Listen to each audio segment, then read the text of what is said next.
노벨 문학상은 노벨 철학상이다. 사상의 상을 준다. 다른 상 10개와 바꾸지 않는 이유다. 물리학상과 화학상은 인공지능하는 과학자가 받았다. 한국 사상이 주목을 받을 때가 되었다. 한국인은 잘못된 건 잘못된 것이라고 확실히 말하는 게 장점이다. 김대중의 노벨 평화상과 한강의 노벨 문학상은 5.18 광주 시민에게 준 것이다. 세계는 반대편에서도 굴복하지 않고 싸워주는 사람을 필요로 했다. 그들에게는 절실했다. 문명이 야만에 짓밟히지 않으려면. 간절한 부름에 동쪽에서 호응하는 소리가 들렸다. 1차 대전 이전에는 독일이 노벨 문학상을 쓸어 담았다. 한국은 6.25 전쟁이 괘씸죄에 걸렸다. 싸워보자. 전쟁하자.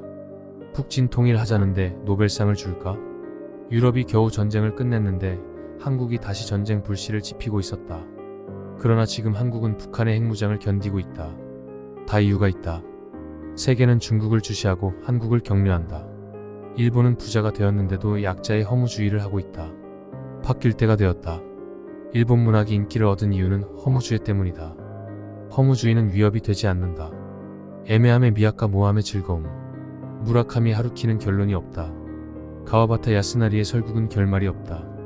결론을 내려다가 전쟁이 일어났기 때문이다. 박경리 말대로 일본은 사랑이 없다. 로맨티시즘이 있을 뿐이다. 감각은 있고 감정은 없다. 스쳐갈 뿐 통하지 않는다. 유교는 결론이 있다. 확실한 정답이 있다. 결론은 공자의 인, 자사의 성, 퇴계의 경, 맹자의 의. 그래서 한류가 뜬다. 대신에 소재가 제약된다. 정답을 정해놨기 때문에 소재가 제약된다. 만화는 일본이 흥한다. 그러나 일본은 정답을 부정함으로 결말이 없다. 드래곤볼 아직도 끝이 안 났다. 한국 만화는 결말이 난다. 악당을 때려잡고 끝을 낸다. 올드보이나 미녀는 괴로워처럼 일본 소재에 한국 결말을 더하면 대박이다. 일본은 상상력이 풍부하지만 허무주의로 가서 결론을 못 내리는 것이다. 그것은 문학이나 만화는 되는데 영화가 안 된다. 영화는 90분의 결말이 나야 하니까. 2차 대전 후 세계는 일본을 사랑했다. 일본이 항복하고 냉큼 꼬리를 내렸기 때문이다. 강자에게 약하고 약자에게 강하다. 전쟁이 끝나고 80년이 지났다. 이제 유럽도 슬슬 강한 맛을 즐기고 싶다. 허무주의는 한계가 있다. 한국은 신이 없다. 유교는 무신론이다. 귀신도 3대를 넘어가면 제사를 받아먹지 못하고 햇볕에 마르고 사라진다.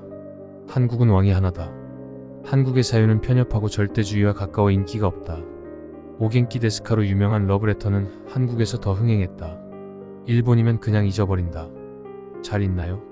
하고 안부를 묻지 않는다. 한국적 결말이다. 만화 영화 은하철도 999도 결말이 이상하다. 일본은 잔뜩 사건을 늘어놓고 수습하지 않는다. 한때는 그게 매력이었는데 아직도 그렇게 하고 있다. 한국 문학이 뜰 때도 되었다. 다양한 아이디어가 나와준다. 한국인들은 말끝을 흐리지 않고 결말을 짓기 때문이다. 유교 영향이다. 우리는 그렇게 배웠다. 맞으면 맞고 아닌 건 아닌 것이라고. 시어머니와 며느리가 너 죽고 나 죽고 사생결단이다.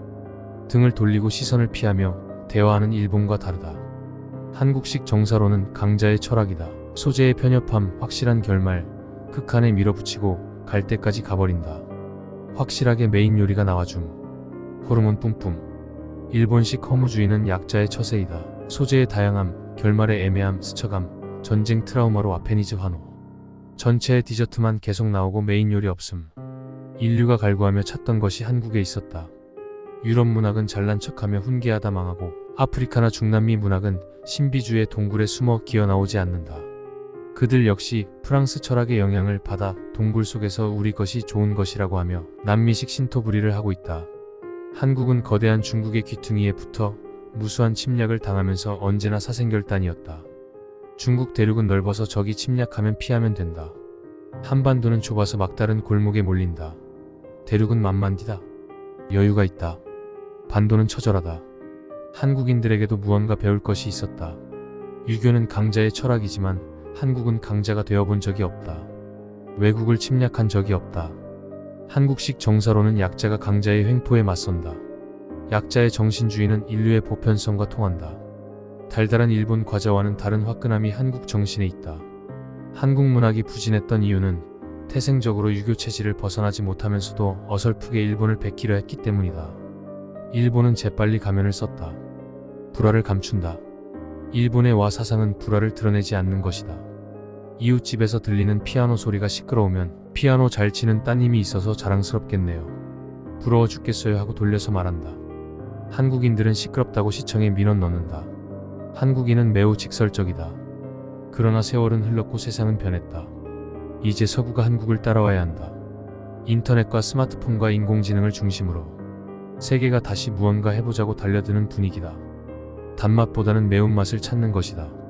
2024년 10월 10일 소설가 한강 2024 노벨문학상